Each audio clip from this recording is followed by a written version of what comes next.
Welcome to Chapter 2.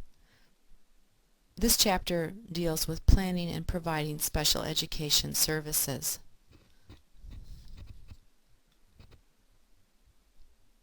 The IDEA law has specific sequence of events that has to happen when identifying children with disabilities. The pre-referral is when the teacher or parent reports a concern, and then there's a screening that takes place to see if there's a possible disability. If there is, then a more complete evaluation would take place. Otherwise, the process may end right there. If a full evaluation is completed, then all areas would be examined, including cognitive, behavioral, physical, and developmental. The testing cannot discriminate based on race or culture, and the test must be completed in the child's native language. We would use a standardized and valid test, administered by a trained professional. Remember that the child must be assessed in all areas related to the suspected disability.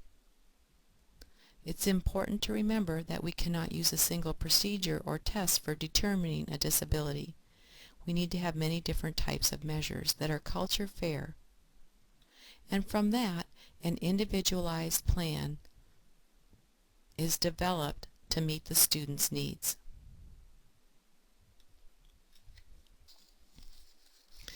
We're going to address the parts of the individualized education program.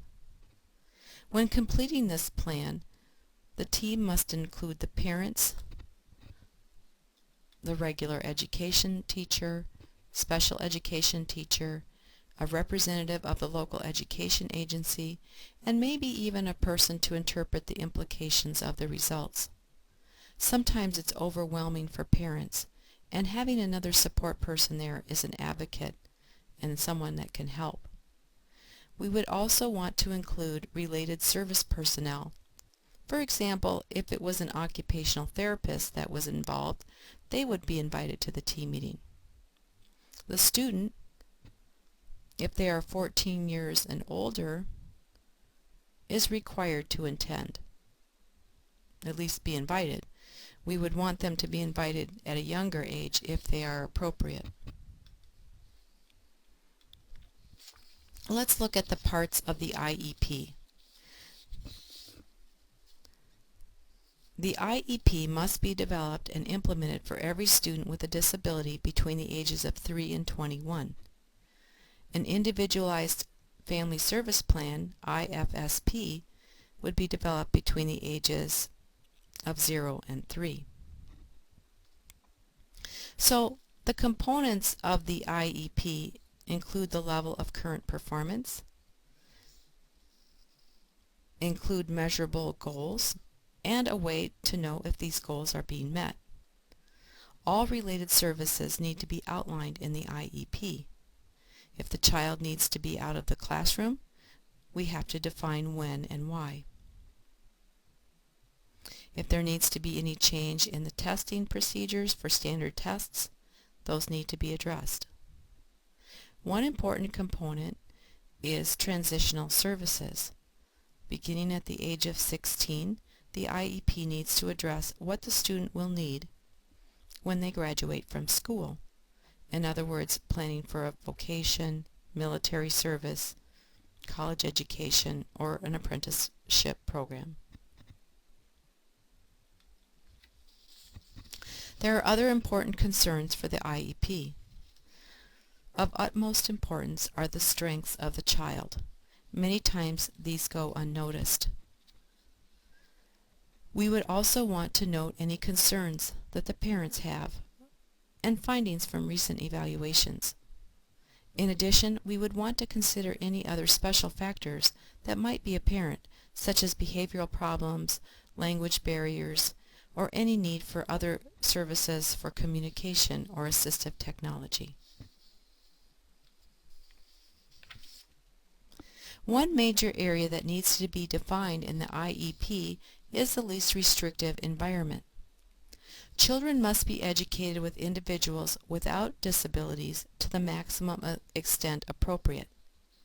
Remember, however, what is best for one child may not meet the needs of another. I would like you to look at page 70 at the continuum of services in your book. This is a very important chart. You will see at the bottom of that chart the most inclusive classroom setting, which is the general classroom. As you go up that chart, the environment becomes more restrictive. About halfway up is a resource room, and at the top of the chart is homebound or hospital settings. It's important to remember that we have to look at what the child needs for academics, extracurricular, and other things such as recess time or meal times.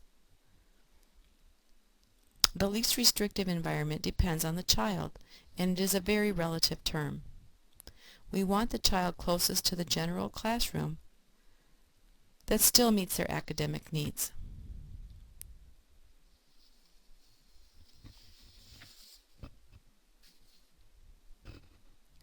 There are many controversies about inclusion. There is no one agreed upon definition for inclusion. Some parents want their children in the general classroom. Some parents feel that the continuum of services should be dismantled. Others feel that the inclusion is a general and good goal, meaningful, but there also should be options. Well, that's it for this chapter, and I look forward to working with you on future learning plans.